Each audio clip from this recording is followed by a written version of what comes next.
2 साल पहले ये ज़मीन जिस टाइम मुझे ये मिली, ये ज़मीन बिल्कुल बंजर थी, लेकिन आज ये ज़मीन तकरीबन मैंने 80% आबाद कर दी है, जिस पर इस दफ़ा चना, कनोला और गंदम है। ये ज़मीन आज से तो बिल्कुल पहले बंजर थी, लेकिन आज जो ही इसमें से जिन्स पैदा होगा वो हमारी पाकिस्तान की मंडियों में जाएगा और उसका यही फ़ायदा होगा कि हम आज इंपोर्ट कर रहे हैं, कल हम एक्सपोर्ट भी करेंगे।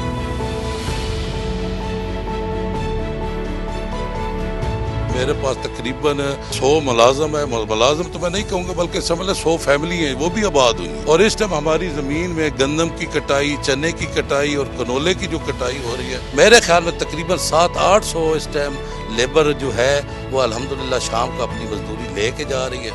और उस वजह से इस इलाके में भी बहुत ही रोज़गार मिला है लोगों को और लोग बहुत खुशहाल हैं।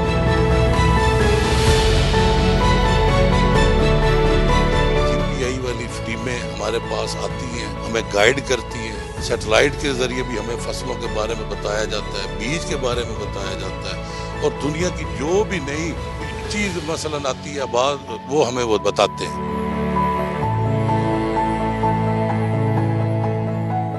और हमें कामयाबी की तरफ देखते हैं, बल्कि हम नहीं कामयाब हो रहे होते, पाकिस्तान की ये कामयाबी। और हुकूमत ने ये जो कदम उठाया है कि इंशाल्लाह आने वाले वक्त में हमारे पूरे पाकिस्तान में कोई बंजर ज़मीन नहीं रहेगी।